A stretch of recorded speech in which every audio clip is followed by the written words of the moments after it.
তুই এত বছর পর বাংলাদেশে আসলি, একটা ফোন করার সময় তুই পেলি না? আব্বা আপনি বুঝবেন না, ভাইজান আমা করে না সারপ্রাইজ দিছে। ভাইজান আপনারা না আইফোন আনতে কইছিলাম। বাজার ব্যাগটা দে, আমি ঘরে লয়ে যাই। ব্যাগে তো কিছু নাই। তুই সব কি করতেছিস বাপ? বিদেশের কোম্পানি আমারে ওখান থেকে একেবারে পাঠিয়ে দিছে। আমার তো সব শেষ, আমি এখন এই! কই যাবো? কান্দাকাটি বন্ধ করো। তোর বাপে রূপালী গুবাই যাইবো, তুই কি খালি হাতে যাইতে পারে?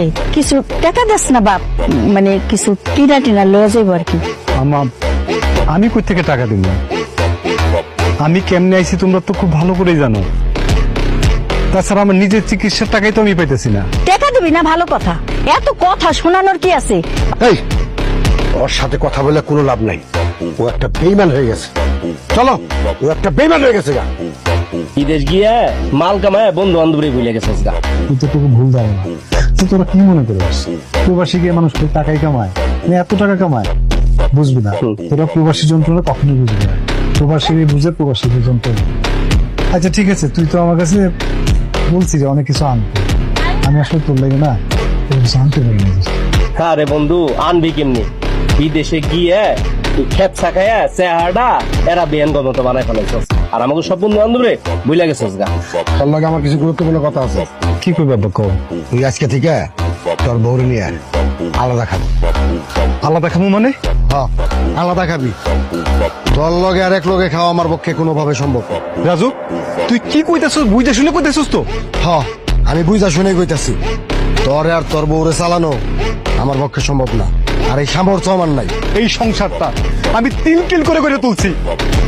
আমার নিজের যত শখ আলাদা ছিল সব আমি বিসর্জন দিয়ে বিদেশে গেছি, তোগুলোকে আমি টাকা পাঠাইছি। আজকে তোমাকে বুঝো আমি না, সবার বুঝো আমি। দেখো ভাই, তোমার এই ভাবের কথা শুনোনের সময় আমার নাই। কাজেই তুমি তোমার বউরে নিয়ে যত তাড়াতাড়ি সম্ভব আলাদা হয়ে যাও। এখন কি করবা তাড়াতাড়ি সিদ্ধান্ত নাও। ঠিক আছে, আমি কোনোদিন চাই নাই রাজু তুই কষ্ট পাইবি। আমার লাগে যেহেতু তুই কষ্ট করবি, ঠিক আছে আমি আলাদা হয়ে যাবো। কি ব্যাপার, এই জায়গায় মন খারাপ করে বসে আছেন? খাওয়া লাগতো না? খিদে নেই। খিদে নাই কইলে হইব? ঠিক মতো যদি খাওয়া দাওয়া না করেন শরীর আবার অসুস্থ হয়ে যাইব না?